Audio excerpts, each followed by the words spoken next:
अस्सलाम वालेकुम, this is Mohammad Ayub. आज का हमारा टॉपिक है assessment of total uncertainty.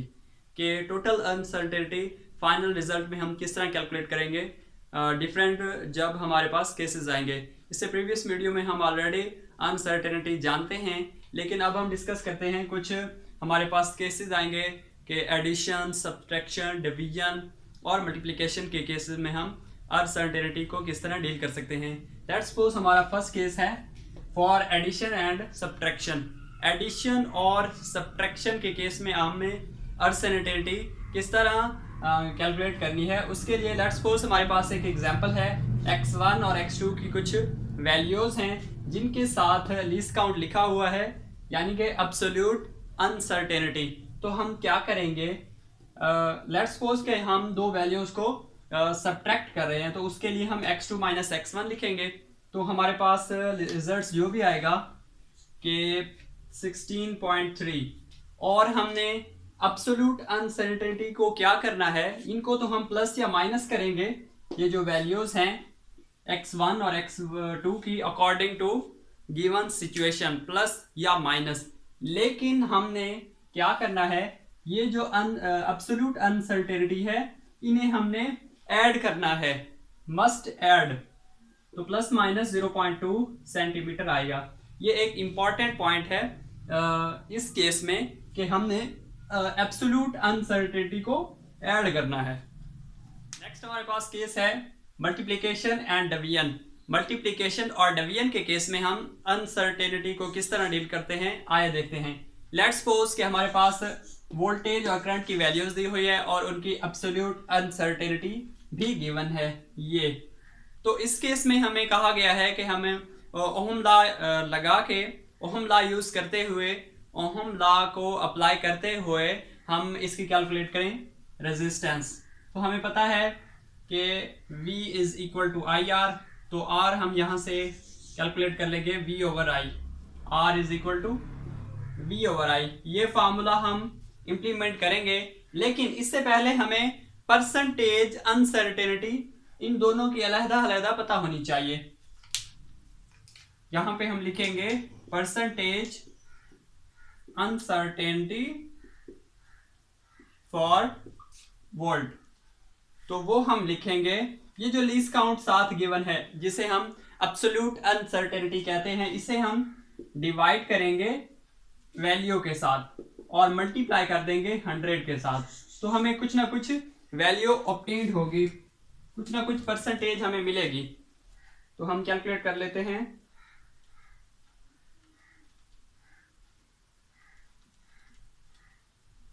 About 2%, voltage हमें 2% अबाउट अनसर्टेनिटी ऑब्टेन्ड हुई, एब्सोल्यूट अनसर्टेनिटी। और हम कैलकुलेट करेंगे परसेंटेज अनसर्टेनिटी फॉर करंट। वो होगा हमारे पास 0.05 डिवाइडेड बाय 0.84 मल्टीप्लाई बाय 100। तो इसे भी हम 100 से मल्टीप्लाई करेंगे और कैलकुलेट करके देखते हैं कि हमें क्या ऑब्टेन होता है। ये भी अबाउट 6% अनसर्टेनिटी हमें ऑब्टेन हुई है। तो हम अब इसमें वैल्यू पुट करेंगे इस फार्मूला में।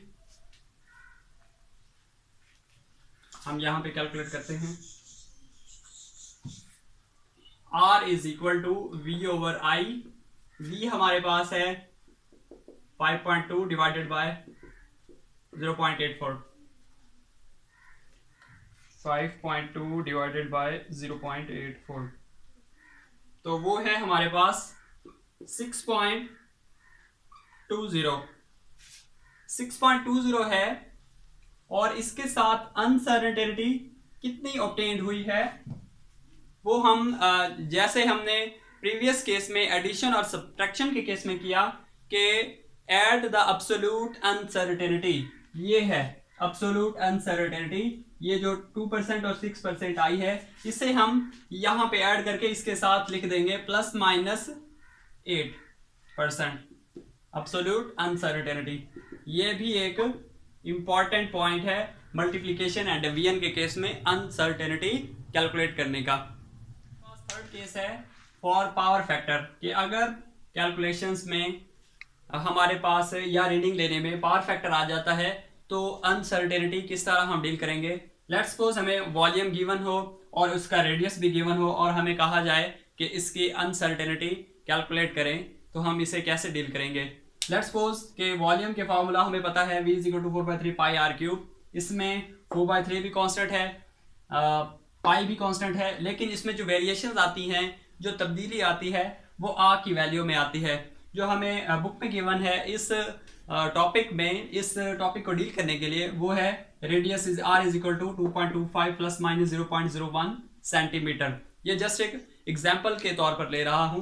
तो इसमें हम कैसे अनसर्टेनिटी डील करते हैं, तो हम देखते हैं कि सबसे पहले हम एब्सोल्यूट अनसर्टेनिटी देखेंगे।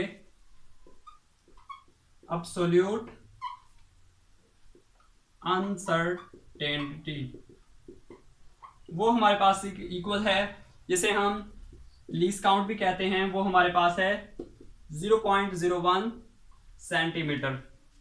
Next, percentage uncertainty in are में कितनी अनसर्टेनिटी आ रही है, वो भी हमारे पास सेम केस होगा कि लीस्ट काउंट को डिवाइड कर देना है 0.01 डिवाइडेड बाय 2.25 मल्टीप्लाई बाय 100। तो इसे हम कैलकुलेट करते हैं, 0.01 डिवाइडेड बाय 2.25 मल्टीप्लाई बाय 100, तो वो हमारे पास है अबाउट 0.4%। अब हम क्या करते हैं कि हमने एब्सोल्यूट अनसर्टेनिटी भी कैलकुलेट कर ली, परसेंटेज अनसर्टेनिटी इन आर में भी हमने वेरिएशन चेक कर ली। अब हम टोटल अनसर्टेनिटी इन वी में टोटल अनसर्टेनिटी देखते हैं। टोटल अनसर्टेनिटी इन वी वो हमारे पास होगा कि 0.4 मल्टीप्लाई बाय 3, कि ये जो 3 है आर के ऊपर क्यूब, इसे हमने मल्टीप्लाई कर देना है, तो वो हमारे पास हो जाएगा अबाउट 1.2। तो नेक्स्ट हमने क्या करना है कि v = 4/3 पाई आर क्यूब। इसमें हमने ये वैल्यूज पुट कर देनी है, आर की वैल्यू भी पुट कर देनी है विद 1.2% अनसर्टेनिटी। तो ये भी हमारा हो गया फॉर पावर फैक्टर। नेक्स्ट हमारे पास लास्ट केस है टोटल अनसर्टेनिटी का, कि एवरेज वैल्यू, कि हमारे पास कुछ कैलकुलेशंस में एवरेज वैल्यू दी गई हो और उनके साथ उनके एब्सोल्यूट अनसर्टेनिटी यानी कि उनके लीस्ट काउंट भी गिवन हो, तो उन्हें हम कैसे डील करेंगे। ये बहुत ही सिंपल है, सब केसेस में ये बहुत ही सिंपल है कि हमने क्या करना है, जो वैल्यूज गिवन हैं, ये जो रेड से दी हुई है, इनकी हमने एवरेज कैलकुलेट कर लेनी है। एवरेज कैसे कैलकुलेट करेंगे कि हम इन सारी वैल्यूज को सम कर लेंगे और जो टोटल वैल्यूज हैं कितनी हैं 1 2 3 4 5 6 पे डिवाइड कर देंगे, तो ये हमारे पास एवरेज आ जाएगी वैल्यू की। उसके साथ साथ ये जो लीस्ट काउंट गिवन है, जिसे हम एब्सोल्यूट अनसर्टेनिटी कहते हैं, इसकी भी हम एवरेज लेंगे। तो लेट्स कैलकुलेट करते हैं। हमारे पास वैल्यू है 1.20 plus 1.22 plus 1.23 plus 1.19 plus 1.22 plus 1.21। तो इनको हम डिवाइड करेंगे 1 2 3 4 5 6 पे डिवाइड करेंगे तो कुछ ना कुछ आंसर आ जाएगा। बिल्कुल इसी तरह इसके साथ जो अनसर्टेनिटी अटैच्ड है वो भी हम एवरेज से ही कैलकुलेट करेंगे। 0.01 plus 0.01 plus 0.02 plus 0.02 plus 0.01 plus 0, तो इसे भी हम 6 पे डिवाइड करेंगे तो हमारे पास टोटल अनसर्टेनिटी इस एवरेज वैल्यू में आ जाएगी। तो इसके साथ ही हमारा ये लेक्चर एंड हुआ।